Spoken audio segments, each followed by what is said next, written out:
Welcome to the Grind to Greatness podcast, where we dive deep into the world of relentless determination, hard work, and unwavering dedication to help you unlock your full potential. We're your hosts, Jonathan and Joseph, and your mentors along this journey to greatness. Each week, we'll bring you inspiring stories, expert insights, and practical tips where we've turned our dreams into reality through sheer grit and resilience.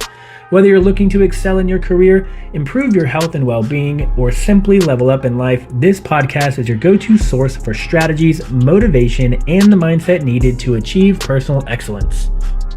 What's up, everyone, and thank you for tuning in to another episode of the Grind to Greatness podcast. Today's episode is sponsored by Elite Mind Athlete Mental Performance Training System. Is your athlete struggling to perform when it matters most? Do they get stuck in their own head during crucial moments? It's time to break free with Elite Mind Athlete Mental Performance Training System. I'm Jay McCardo, Mental Performance Coach, and I'm here to transform your mindset, preparation, and performance under pressure with our 3-pillar system that focuses on building 1, elite mindset, so you can think and act like a champion. 2, elite preparation. Embrace the unrequired success checklist in the unseen hours. And 3, elite performance under pressure. To elevate your game in high pressure situations, we specialize mental performance training strategies. Plus, with elite accountability, our gamified process allows you to compete in the leaderboard, earn rewards, and stay motivated with one-on-one coaching with your mental performance coach. Don't wait. Visit elitemindathlete.com to get in on our Black Friday deal, which is 40% off all programs. Now, Mr. Joseph. Good morning, sir. Good morning. How are you? I'm doing phenomenal. Still working on breath work. It's going to be awesome. Practice.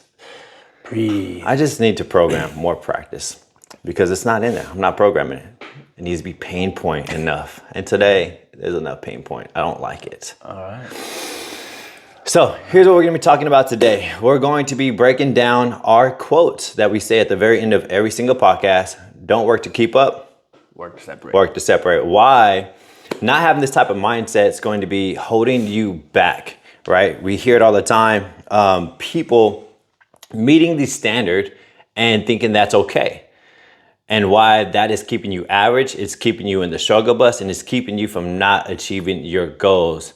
So we're going to be taking down the actionable steps, how to break that kind of mindset. And we're going to give you the steps to do what you need to do to execute so that way you can start separating from that pack. So the quote, once again, is don't work to keep up, work to separate. Joseph, what's your take on this quote? Why is it so powerful? For me, I think you put standards into play. We'll kind of dive into it in a little bit, but you put standards into play to establish like the bare minimum, right?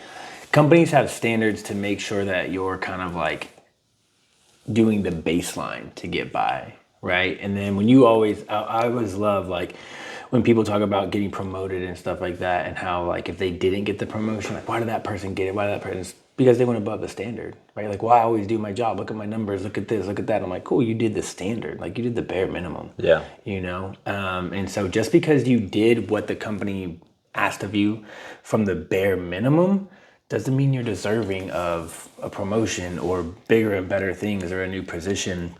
And we see that like in life.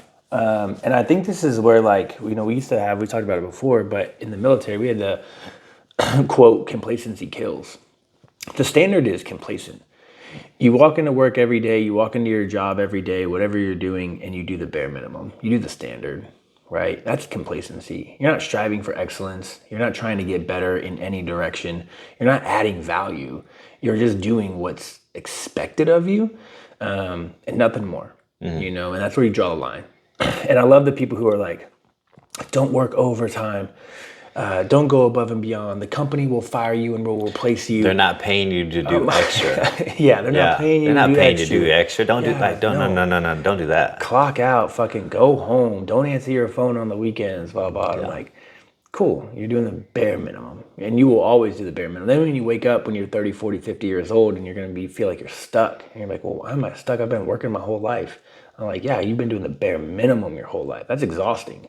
Doing the bare minimum, not growing, not excelling, not changing, like I'd get exhausted too. Yeah. I think the exhaustion comes from when you do the bare minimum and you have those bad days, you have the days where you get sick, you have the days where nothing's going right, you don't execute the minimum, that standard that day, shit happens. But what happens is when those days occur, you now get behind. So doing the required work keeps you baseline. And the problem with that is every single time you have a slip up, you now fall behind. One slip up, you now fall behind. Yep. So you're never ahead. You miss a day. You're sick. You have these standards set in place, and if you aren't doing them that day, you are now behind. And the amount of I feel like I'm never catching up. I feel like I'm always busy. I feel like I'm tired. I'm energy drained, right? Because you're literally running on all cylinders every single day. And that's a lot of effort.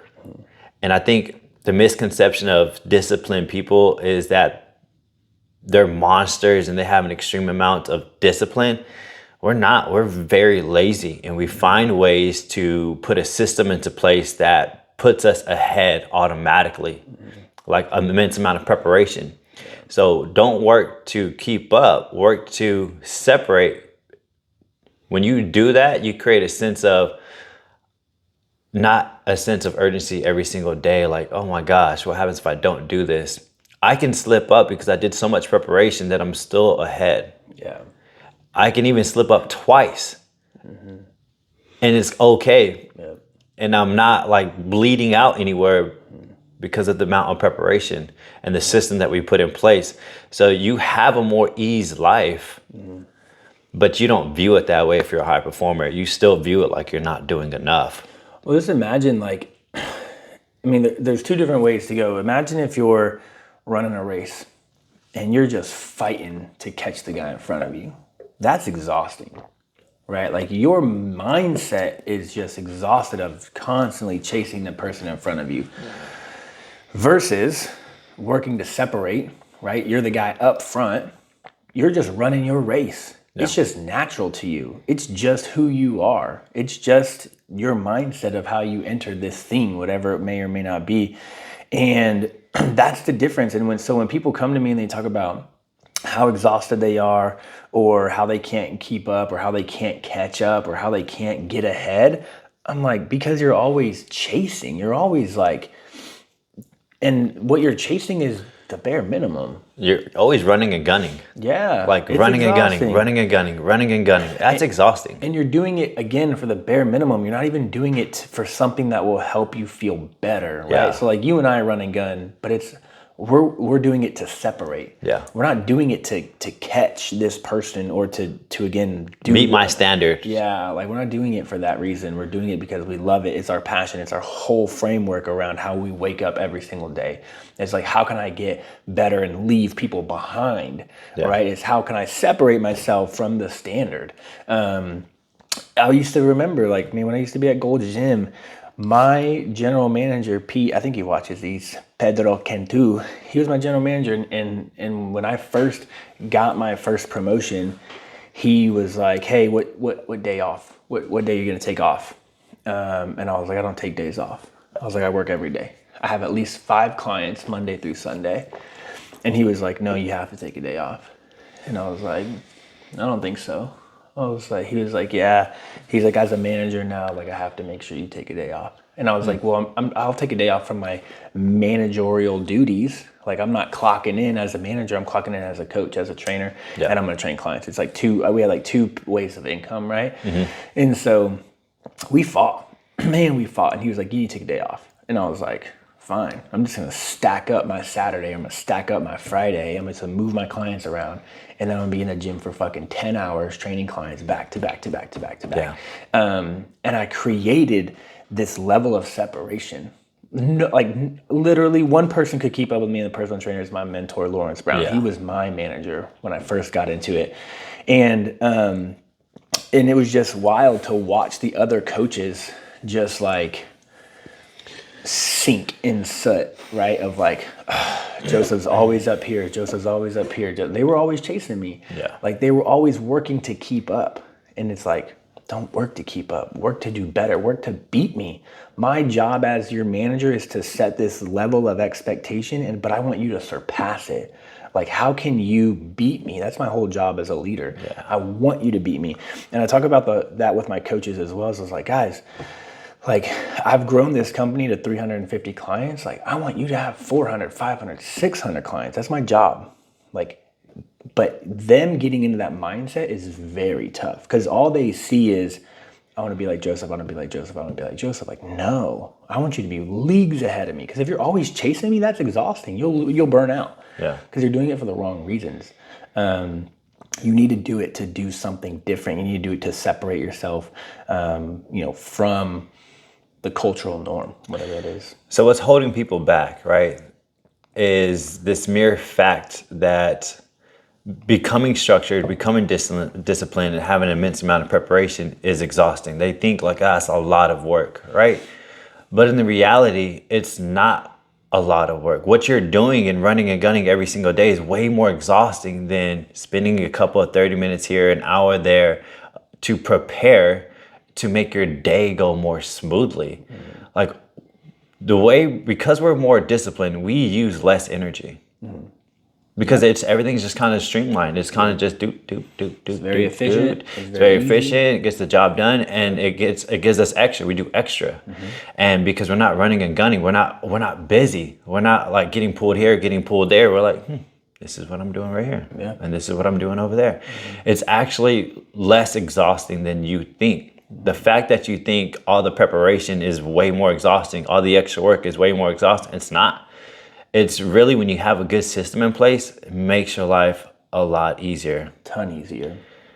I always like to, back in the day, I don't know, 3-4 years ago, we ran a crap ton of half marathons. The first half marathon I ran was in December, and it was the Rock and Roll in San Antonio. After I ran that race, we're talking about like capacity and how it gets better and stuff, and how it's just like, for us, it's just now natural.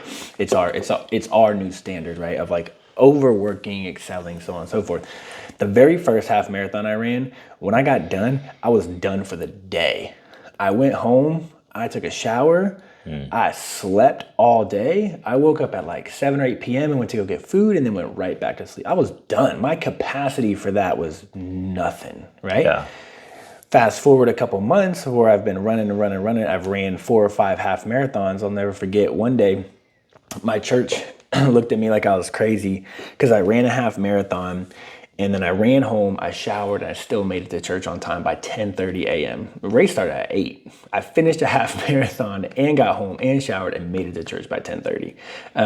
And so the church was like, didn't you run a race this morning? Yeah. I was like, yeah, I already finished. I finished in like an hour 50, ran home, showered. Now I'm here at church, right? And so they're like, dang, like, what, don't you want to rest? I was like, I feel good. Like, this is my 5th half marathon in 4 months. Like, I'm good, right? Yeah. And so I think in the beginning, when you work to separate, or when you look at how much work needs to be done to separate, sure, it's exhausting. Sure, it seems like a lot because you're new to it. Yeah. Everything, if you go walk a mile, you've never walked a mile before, that mile seems like a lot. And then it seems like nothing at all. Then you're running the mile, then you're sprinting the mile, then you're running a 5-minute mile, right? And so in the beginning, of course it seems like a lot. In the beginning, of course it seems difficult. Of course it seems impossible. But you have no systems. You have no just tenacity to keep going. Everything you've ever done, you quit, you give up, you settle back to the standard. Like, oh, that was too hard. I'm just gonna take a step back, and I'm not gonna get fired. I'm not gonna lose my job. I'm just gonna take this step back. It's hard to make that change because you're not giving yourself a chance to win. Mm-hmm. And so you have to identify what are the things that are distracting you. Right? What's your environment look like? Mm-hmm. It's hard to win and put a good system in place when you're constantly being teased to do the thing that you don't want to do. Agreed. Right? If you're trying to make a change in terms of fitness, but your friends go out every Thursday to a buffet, like that makes it, you're not giving yourself a chance to win. Yeah. Right? If your friends aren't on the same mission, then it's time to ease back a little bit. Mm-hmm. And if they're great friends, they understand. Yeah. When I complete cut off all my friends, and they're all cool with it because they understand, like, oh, Jay's in the lab. Like Jay is, I do say in the lab. I told you. Jay is in the lab and he's waking up at 3. They see the stories like Jay is on the grind. He's focused. Nothing else matters. And they're cool. Like, bro, I even text them like, hey man, I'm sorry I'm in this season. They're like, dude, we know. Like you keep doing you. You'll come back to us. I'm like, yeah, I will. Yeah. I don't know how long it's gonna take, but I'll come back, bro. Yeah. Right. So what are some things to get yourself out of that type of mindset of being stuck doing the bare minimum? How do you get out of that? I guess it depends on the industry of what we're talking. Are you talking about work? Are you talking about fitness and health? It's anything. Are you talking what about... are the actionable steps? Let's talk general because everybody is stuck somewhere. Everybody's doing the bare minimum somewhere. Somebody's probably working out 3 times a week and saying, man, I'm not seeing my results. Yeah. Somebody's probably doing their job for like 10 years and man, they haven't got that raise. Mm-hmm. Or they do get a little mini raise, but they haven't got that promotion. Right. And other people have got that promotion. They just seeing them. But like, man, I show up every single day. I do my fucking job. Like I'm not getting good enough. Yeah, what's going on? I think so in the workplace, I would say actually to anything, just say yes. Like I always think about the movie Yes Man. You start saying yes to everything. And that's what I did in the military. That's what I did for Gold's Gym. That's what I did with Camp Gladiator. I was just saying yes to shit. And I would figure it out along the way. I was like, you want to do this? That takes courage. And it has nothing to do with my job. It had nothing, like I was a medic in the military. Tell me why your medic is the lead driver of the pack. I had never driven a military vehicle until I got to Afghanistan, and now I'm driving the lead truck, and I'm your medic. That should never happen, but I was like, yep, sure, I'll drive. Tell me why your medic is running a backscatter machine, which is a vehicle x-ray machine. I'm the only one who could work the computer software and knew how to set everything up that I learned by just fucking it up enough times to finally figure out how to do it right. Tell me why your lead medic is the best person in your unit at land nav. Why do I know how to read a map better than people who their actual job is to read maps? And I'm the medic and I can do all these things. So I just started saying yes to stuff. Like, you want to do this? Yes. Do you want to do this? Yes. Same thing with Gold's Gym. You want to do this? Yes. We had a client who was, a client paid, wanted to get strong enough to get confident to swim. And the coach had never got her in the water. So she paid for like 8 sessions and she had never touched the water. And she was like, I came in here to build confidence in the pool, and no one has got me in the pool yet. Well, yeah, we're building muscle. Yeah, we're getting stronger, but how does that correlate to the pool? So she's pissed off. My GM was like, hey, and I was just a trainer at this time. I wasn't the manager.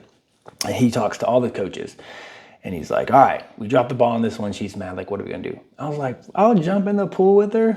Bro, twice a week, I'm jumping in the pool with this 60-year-old woman, bathing suits on, just teaching her how to swim.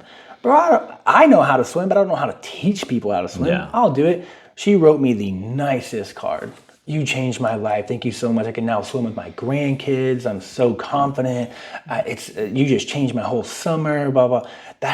I'm a personal trainer. I'm not a swim coach. Yeah. Right? And so these things separated me. And it was just because I started to say yes. So again, if you're looking at your workout schedule, you're working out 3 days a week. Could you work out 4? Yes.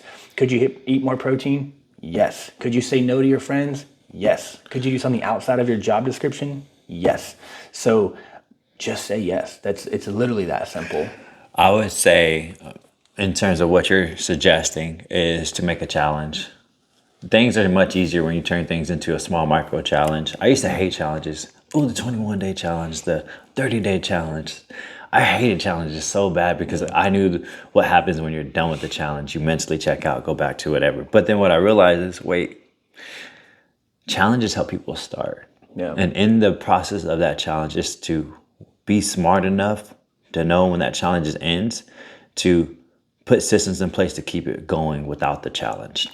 I think that's where most people fail in challenges. Yeah. They won, and then you have the mindset of relax, and then you lose momentum, and then you completely revert back to whatever, the rebound effect. So I really hated challenges until I understood, wait, challenges help people start, because sometimes it's a start that stops most people. So, hey, let's do challenge. Like, let's do it, but let's do it with some wisdom, knowing, hey, in the last week, we need to start future thinking. Right. What are we doing afterwards? When this day hits, no, tomorrow we're going again. Yeah. All right, but we're still setting goals. So we put that system in place. Let's add on top of that. What are the next things we want to do? Because this system's already in place. We're not stopping this to celebrate. Right. All right. No. As soon as that challenge is over, the next day, we're still doing that. But now we have some more goals, or maybe it's a higher goal, or maybe it's something completely different. But this stays. Yeah. You can't stop it. Once you stop watering that plant, it dies. Right. All right.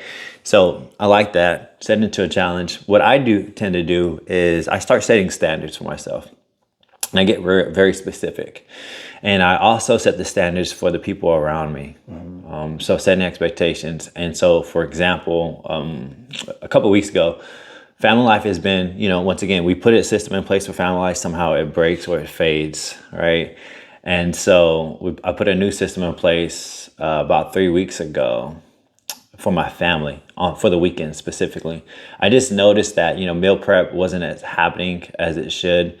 The house wasn't getting as picked up as consistently as it should. Some people's jobs weren't operating to the standards, and I'm like, okay, something's broken. So I had a team meeting with the family. Team meeting level. Yep, and I was like, hey, we need to reset expectations. Things have actually fallen off a little bit, and we all can tell because it impacts all of us.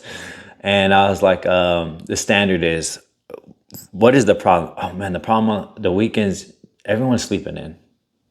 Everyone's sleeping in. And I'm like, I don't like this. When you sleep in and you sleep in, your life kind of goes to shit. You wasted a lot of time sleeping in. And then, because not only when you sleep in, you wake up, you linger. You become a lingerer. Yeah. All right. You're not doing much. Slow start to the day. You have a slow ass start. Yeah. And then you're not doing anything. And you might have your chores and whatever on your to-do list, but some of them might get done, some of them won't, because you don't have it's not scheduled. And so I was like, you know what? Everyone's going to operate to this standard, and we're going to try it out, which is everyone in the fucking household has to be up by 9 a.m. Not a big ask. Not a big ask whatsoever. If you go to bed at 1 a.m., you still get 8 hours of sleep. If you go to bed at 2 a.m., you still get 7. Dude, so I set the expectation. If you get 6 to 7 hours of sleep, you're going to be fine. And if you don't like 6 to 7 hours of sleep, go to bed earlier. 9 a.m. is the standard. Agree? They're like, yeah. Okay, cool. Second standard. When your eyes wake up, you do business before pleasure. This has always been a rule in my family. And it's kind of leaked out because I'm usually working, so I'm not able to see. And so business before pleasure, what does that mean? When my eyes open, I take action on everything I gotta fucking do. There is no rest. There is no relaxation. There is no phones. There's no chilling on the couch. There's no Netflix. There's no gaming. There is nothing. Whatever you have to do for your day and yourself all gets done. You go execute, boom, boom, boom, boom, boom, and you use momentum and you don't stop for rest. You go take care of all your shit. And then when you're done, you have the rest of the day for fun. Yep. The rest of the day. Nobody can tell you anything. You can play your game for 10 hours. Yeah. Nobody cares. Why? Because you fucking executed. And we put that system in place. And so I delegated meal prep to my kids. And it's kind of slacked off because my son had these weird scheduled working hours. And I said, listen, son, you know your schedule. You know Saturday, Sunday, you need to meal prep. And you need to get your brother, and it needs to be a team system. And so you've been slacking on that, brother. And then it affects everyone. And people hearing this might say, well, you're the father, you should be meal prepping it for all your kids. I'm like, no, I did my job. I taught them how to do it. Now it's their job to be able to do this system on their own. Not only benefits me and my wife, but it's also benefiting them to put systems in place, because guess what? When they leave the household, if they're not preparing for the week, they're going to get fucking crushed like everyone. Yep. So they're in their meal prepping right now. Everyone's up by 9 a.m. It's 9:22. And there's no lingering. There's no lingering, dude. I think it's powerful because if you just think about it, imagine, this is what's crazy to me. People will wake up and they'll roll to the couch and they'll turn on the TV and then they'll sit there. And I'm like, you had a shitty day today? No shit. Because you woke up tired and exhausted. You didn't do anything of benefit. You didn't do anything that's gonna get you going. You sat on the couch and you watched TV or you played video games. So you're tired today? No shit you're tired today because you've been sitting on the couch all morning long. You haven't done nothing productive for yourself. Yep. People might look at it as like, damn, that's extreme. Like you're military. That I wouldn't want to be. I wouldn't want to be living in that household. Well, when you think about it, what's worse? Getting all your shit done and taking care of yourself and preparing for the week and feeling fucking amazing when you're done. And then to top it off, it doesn't take all day. 3 to 4 hours of just running and gunning first thing in the morning. And then you have the rest of the day guilt-free to do whatever. Son, if you played 8 hours straight on that game, I can't tell you nothing. All your chores and stuff are done. Dude, you could just look at me, give me the finger, because you are the boss. You owned your day like a boss. You did what you were supposed to do. But if you wake up and you linger, you kind of get stuff done, and then you linger some more, and then you have all this list and you keep ignoring it. You didn't work out, you didn't clean the house, you didn't go meal prepping, you didn't go grocery shopping, and then you're still just kind of just lingering. By 6 p.m., you're not going to feel great about yourself. You're like, fuck, man, I'm tired. And it's really hard to stop the lazy thing you were doing. It's really hard to stop the video game when you're in the video game. It's really hard to stop the TV series when you're in the series. So getting your stuff done before you start that gives you more freedom to keep going because you don't have to stop. What takes out more energy? Yeah. Stop and go traffic or highway speeds? Right. What takes more energy? Stop and go. Stop and go. It's annoying. It's Don't stop and go. You lose momentum. Everybody hates traffic. Yeah. And then it's common sense. What you just said, once you start doing that pleasure thing, you know how much effort it is to get out of there? You're probably not getting out. Yep. And so, and this is why I tell people, and like no one believes me, bro. And you have kids, so I guess you get away with it. But I don't have cable. I don't have streaming services. I don't watch sports. And it's not because I don't like them. It's because I know that I will fall into that trap of the game's on. Hey, today's my day. The game's on. I'm gonna watch the game. Oh, I'm watching the game. All right, let me get some snacks. I got some snacks. Then let me get a beer. Oh, let me have a couple more beers. Nah, I don't want to cook. I don't want to meal prep. Let me order in. Like that's the spiral. That's just what happens. Everyone's guilty of it. You put someone in front of a TV, the next thing they're gonna want is something to drink or something to eat. And it's not going to be a healthy decision. No one's watching TV snacking on healthy stuff. You know what I mean? It's always chips, candy, popcorn, whatever the case may be. And so that's why. And so again, like people look at us like, oh, you're very military, or oh, this is so extreme. It's just like, I just don't want to fall into that trap of laziness, of, again, that's the standard. The standard is like, hey, as a family, let's watch TV on the weekends. Let's watch this Netflix show. Let's fucking obsess about sports. Like, that's the standard. And so the fact and we talked about it before, I went to church and everyone was talking about, did you watch the football game? Did you do this? And I was like, no. Well, why not? It was a bunch of guys, a group of guys. Oh, why not? I was like, bro, if I got time to watch sports, I got time to make money. I got time to help my clients. I've got time to lean into some more education. Yeah. I've got time to, and they're like, oh. Immediately, they just fucking cut me out and they went right back to their car. I could tell I made everyone uncomfortable. 2 things. If you're going to do that, do what I fucking suggested. Yeah, do your job first. Execute. We know you didn't execute anything today. All right, we know you fucking just, hey, this is your main event of the day. Nothing's really happening until that main event because it's their main event. But a good rule of thumb, if you're going to spend 3 to 4 hours bumming it, nothing wrong with entertainment. We're here to enjoy life. Nothing wrong with it whatsoever. But I need some more did you spend the equal or opposite time producing for yourself? Yep. All right. If they're going to go compete for 4 hours, do 5 because separation. Mm-hmm. That's the standard. Don't do and match. And I love that you brought up time commitments, right? So, and I think about this too, because let's say the dishes are piled up in the sink and you're like, fuck, I'm single, so I have no one to blame but myself, right? And I'm like, dang, I don't want to do those dishes. I'll time myself. I'll say, all right, I'm gonna do the dishes right now. I'm gonna time myself. It's 9:27. Boom, do the dishes. How long did it take? Like 9:35, like less than 10 minutes, right? It takes a whole sink of dishes done, washed, clean, drying out, right? And then it gives me this mindset for the future of whenever the dishes need to be done again, it only takes me 8 minutes. Do I have 8 minutes? Absolutely. I scroll on fucking Instagram for longer than 8 minutes. Fucking do the dishes. It takes 8. I put everything into time blocks. And so it's so funny. So I know like exactly how long it takes me to get to the grocery store, exactly how long it takes me to go to the gym, exactly how long. I do everything in time blocks and time commitments because it allows me to like trick myself to do it. You know what I mean? I'm like, vacuum the house, 7 minutes. Dishes, 8 minutes. Fucking laundry, 4 minutes. Like, I break everything down into minutes. And so it allows me to, again, it's like, man, that only takes 5 minutes. I can do it. Sometimes you need to feed yourself this big positive. And sometimes when I don't want to do something because I know it requires some time and energy, I think of it as a time multiplier. Did you know you can multiply time? Yeah, do it faster. So, example, if my kid couldn't tie his shoes, right? And every fucking 5 minutes he asked me to tie his shoes. Well, throughout the day, I'm spending like 30 minutes tying shoes. If you were to add it all up, right? Yeah. And how can I save on time? Nobody pays attention to that, right? You'll just do it, right? Because it's faster. But what if you taught him? But you don't want to do that because it requires a longer bit of time at the initial. Yeah, in the beginning. It might take 30 minutes here, another 30 minutes here. You're like, it's like that, But in the long term, when he learned, you just created a system and you now got back more of your time.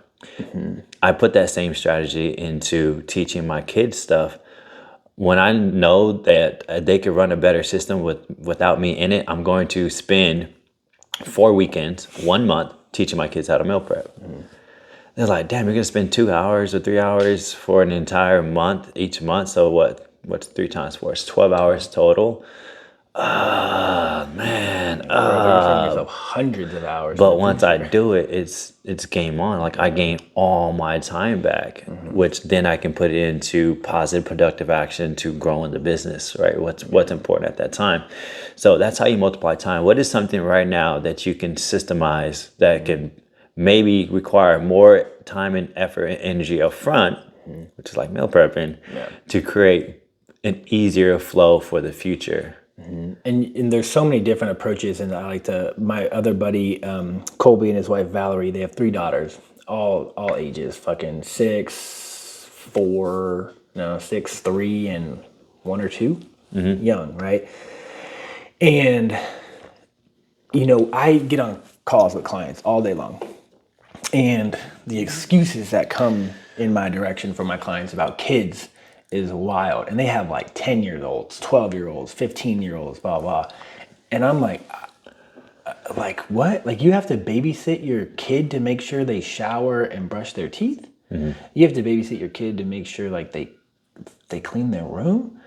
My buddy and his wife can tell all of their daughters, go brush your teeth and it will get done. And then they put the responsibility on the oldest. Hey, make sure your 2 little sisters are brushing their teeth appropriately. Go help the youngest one. Yeah. You know what I mean? And then that gives the parents time to go do whatever else they want. Yeah. They don't have to go make sure, like, shadowing over them, making sure they brush their teeth or brushing their teeth for them or whatever the case may be. Go clean your room. Oldest, if it's not clean, it's coming down on you. So while you're speaking, I'm thinking, you're trying to not parent. You're trying to skip out on parenting. What? Like, so that's like the little voice in my ear, right? Because my mindset, the fixed mindset, the average mindset, the bare minimum guy that I used to be, he's still there. I just have to keep overpowering him. So while you speak, I get to hear that little voice. Yeah. And I would tell those people, we're not being lazy parents. We're actually giving ownership to our children so that they can learn to become self-reliant. They can build skills. That's a leadership role. All right, did the job get done? Well, no, well, how not? I put you in charge of that. Like, you're responsible for that. Yep. All right, well, what can we do to fix that? So we start helping them do the number one skill in life, which is problem solving. Yeah. And we had an episode, I forget what episode it was, but where you talked about that of like, hey, I'm going to show you how to do this, or I'm going to teach you how to do it. I'm going to show you how to do it. We're going to do it together. Yeah. And then it's your turn to go do it on your own. And then you can go teach someone, right? So there's going to come a point in time where the oldest daughter gets to teach the middle daughter to take care of the youngest daughter. Yeah. So then the older one can go move on to bigger and better things. Yeah. That's growth. That's leadership. That's everything that you should want out of a family, out of a company, out of health goals, right? It's like, if I have to keep battling myself to go to the gym every day, I will never get ahead. But once I set a system standard and I stop negotiating with myself about the gym, I can go move on to bigger. Okay, now I'm not worried about getting to the gym. I get to worry about what I actually do when I get to the gym. I get to worry about my programming inside of the gym. Okay, now I got a good standard at the gym. I'm going 5-6 days a week. Okay, cool. I can add in this lift that I want to get better at over here. I can add in more cardio if I have a different goal over here. I can add in more core work if I want to do that, right? And so I think people they accomplish something and then they stop. Which is kind of what you're saying about like the 21-day challenge. And I made a video about this probably like 5 years ago about 75 hard. 75 hard is great, gets the ball rolling. Like people are fucking disciplined. Like they go from the couch to 75 hard, and I'm like, congrats. What are you gonna do on day 76? Because every day you're still fighting yourself for 75 hard. And you have this negative outlook. And 75 hard, the 75 days is the standard. No one talks about day 76. And so for you to separate. Well, and he created something for that. Kind of helped them out. He did? Yeah, and he talks about it all the time. He's like, motherfucker, if you think you're done at day 75, you lost. Yeah. He's like, this shit does not stop, which is why he created different phases of it. He's like, you cannot stop. He's like, the last thing, the worst thing he hates to see is at day 75, when they accomplish it, they go out and party of all the things that they fucking stopped doing. He's like, that is why. He's like, you stopped doing it for a reason. You don't go party that you completed it with all the things that you stopped. He's like, because that opens the floodgates again. And then you go right back into the system. And I think we're chasing rewards. Like, I did the 75 hard. I deserve this. The reward is doing 75. The reward is that you did it. Keep going. Do it again. Right? And so I made a video about that, about day 76. And I always bring up soldiers too, because in boot camp, you can't have alcohol and you can't have cigarettes, right? There's no tobacco, no alcohol for 8 weeks, right? That's a long time. I don't know how many days that is, but it's a long time. 56 days. Can't have alcohol, can't have nicotine. Bro, on graduation day, soldiers went straight to the PX and bought fucking packs of cigarettes. And I was like, what? You've been fine for 8 weeks. You're not having withdrawals anymore. You don't even want it. Like I've known you for 8 weeks. We've never talked about a cigarette a single time. And the fucking moment you get some freedom in your life, you go right back to the negative shit you were doing before the 8 weeks. People want the external reward, but if you can just switch your mind frame to have internal reward of just, man, that felt great. When you fall in love with the process, that's what that means. The reward is me doing the work on the day-to-day basis. Those are my wins. It's not let's go out to eat. It's not let's not reward myself with external things. Let's reward myself if I did it and it feels amazing. I want to keep feeling that. It feels way better than going out to eat. It feels way better than doing X, Y, and Z.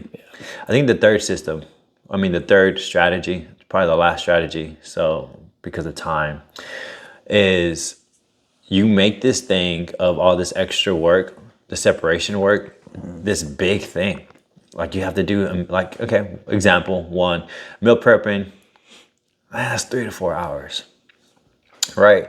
That's a lot of time. And for the mind, it's not gonna wanna do something like that. It's so big, right? It's a big obligation. But if you can simplify these processes to micro mini habits throughout your day, let's just speak in terms of work, right? So that way most people just do the standard at work. Normally people have like numbers that they need to hit. 20 sales calls, you get 20 emails or some kind of number, right? But you should create a standard of just doing 20% more. Just 20% more, right? Or even just 10%, right? So 10% of 20 is what? 2. If you just did 2 more emails every single day, if you miss a day, you're fine. The compound effect. Kobe Bryant talks about that a lot, or used to talk about that a lot, of like, imagine you wake up at 7 or 8, you get your first workout in by 9, you get done, you go home, you rest, relax, you get another workout session, another, training session in the evening time, you shower, you go home, go to bed, blah, blah. He goes, if I wake up at 4 and I'm training by 7, I can shower, eat, I can relax, I can get another one in at lunchtime, I can shower, eat, I can get another one in at dinner time. I'm training 3 times a day, you're only training twice a day. And I think his example was I think he was training like 4 times a day, everyone else was training twice a day. So his was even bigger. But it's like, you know how many more hours I'm putting in than you just by waking up earlier? You know how many more practices I've got in than you? Yeah. He goes, in 5 years, that's why I'm so much better than you. They don't think in terms of 5 because they just see that it's just 2. Yeah. But 2 over the course of a Monday through Friday is 10. Yeah. Over the course of 4 weeks is 40. Over the course of 12 is 120. Like you now have 120 more calls, more leads, more conversations. Yeah. And even if if your goal is business, even if those emails and leads and stuff didn't get you sales, let's just say, but how much more confident did you get in yourself? How much more practice? Right? And so we talk about practicing our quotes and our fucking intros and shit like that. How much more confident, how much better will you be so that when you do get the opportunity to have the conversation or to make the sale, you're going to be ready, right? I always people can fuck up a sale or fuck up business because they were never ready for you to actually buy something. They were never ready for you to actually make that investment, and they're caught off guard almost. But if you keep putting yourself in front of people and you keep putting yourself in the opportunity to win, giving yourself a chance to win, when the opportunity presents itself, you're going to be ready. Yeah. So a good gauge is 10 to 20% extra. Yeah, small. And it's easy. Micro. Yeah, small. If you're working out 4 times a week, again, do one more workout. If you're following your meal plan 5 days a week, but you fall off on the weekend, fucking give me one more day. Everybody likes that one more, right? It's great. I'm just going to do 2 more. Yeah. Because everyone is attaching themselves to the one more. Yeah. Find the gap. Where's the gap? What is everyone doing? Okay, cool. Where can I do a couple more? Mm-hmm. And I made that story the other day. I was talking to someone and they're like, "Oh, what are you up to today?" It was Friday. They're like, "What are you up to today?" I was like, "I'm off today." I was like, "I don't work on Fridays." When I say I don't work, I mean that I'm not talking to clients. That's what I mean. I do a bunch of shit on my days off. But when I say I don't work, it means I'm not having consultations with my clients. And you always get the must be nice. "Oh, you're so lucky. You have a 4-day work week? You're so lucky. I want to be an entrepreneur. I want to make my own business." So I made this story and I was like, and I don't even think I understood it at the time, but let's look back to me starting out in high school. I was an orphan of the state. I got free lunches, and I had no parents. So the only decision I had to give myself a chance was to join the military. But little did I know that joining the military was going to allow me to buy houses, get free education, free healthcare. I don't have to have health insurance. I have all this stuff, right? That's a huge savings for me. And little did I know that the discipline and the experiences that I gained in the military was going to cause me to be an overperformer in the civilian world. I'll never forget when I got to Gold's Gym straight out of the military, again, training all these clients, full-time student, boom, boom, boom, functioning off of 4 or 5 hours of sleep. Everyone was like, "You're crazy." And I was like, "I've been doing this for 4 or 5 years in the military. This is just my normal." And little did I know that separating myself in the trainer world for the last 10 years, now I get a 4-day work week. Now I make 6 figures. Yeah. Now I own 2 homes. But y'all haven't seen the last 14 years of my life where I made sacrifices day by day, week by week, month by month. I had to say no to a lot of shit. I didn't go on vacation for 5 or 6 years, and people panic if you don't go on vacation at least once a year. I don't know what vacation is. All my friends, you guys are how often have I gone out with you on a Friday night or a Saturday night drinking and partying? In the last 14 years, probably 5. What? That's crazy. So everyone's like, "You're so lucky. You make so much money. You have this, you have that." I'm like, you have no clue the sacrifices that I've made. And at the time, it was all little things. It was I just got to join the military so I don't fucking end up in jail or on the streets. That was the only decision I made. And then I'm in the military. And so again, I think in the moment, just think, what can you do to separate yourself? Even if it's separating yourself from last week or last month, what can I do better? What can I do different? And then you look up in 14 years and you're like, "Oh, I'm pretty well off. I have no real big stressors, Yeah. I got money and savings. I've got my health, right?" And so when I look back, or when I look at what people most concerned about, it's money and health. But it's you're not doing anything to help yourself in either one of those categories. Yeah. I gotta fight you to work out. I gotta fight you to fucking eat a salad. I gotta fight you to not spend money on Netflix and put that money into your savings account. I don't know what you want. Because you're not gonna get sympathy from me. No. Because I've been doing it since I was fucking 15 years old. So, if you listen all the way through this podcast, you need better systems always. I think it's something we're always going to say, better systems. But to create those systems, you first have to have a standard. All right, what are the standards that you're going to commit to? And that's going to guide you to, okay, what systems do I need to put in place from this standard? And then you got to have that accountability, all right? And I think people get confused of like what a system is. A system is just a process, right? It's just when this happens, do that. When I wake up, do this. That's the system. It's scheduling. It's scheduling. Routine. Okay. It's a routine. A system is a routine. It's a schedule. If you want to be more prepared on something, which is what we're talking about, is over preparation. So that way you're not working to keep up, you're working to separate. Okay, what does that look like? It's asking yourself a series of questions. What does that look like in terms of my career? Okay, what is my job? My job is to do X, Y, and Z. Okay, where can I do a little bit extra? Okay, where am I going to put that in? What time? This is where you start scheduling. Oh, okay, Tuesdays, Thursdays, Fridays, I'll do 2 more emails. Cool, put it in your calendar, set the reminder. When that time comes, you get to make that awesome decision like everyone else. Do I listen to my feelings or do I listen to the new standard that I set for myself?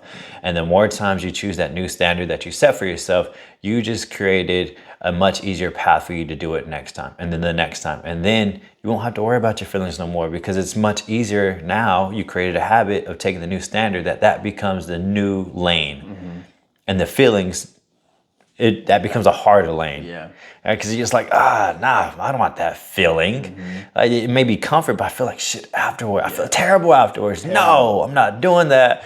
This now, the new standard, the higher version of yourself, now becomes an easier path. And that's when you've created the habit. Easy. End it. All right, guys. So don't work to keep up. Work to separate.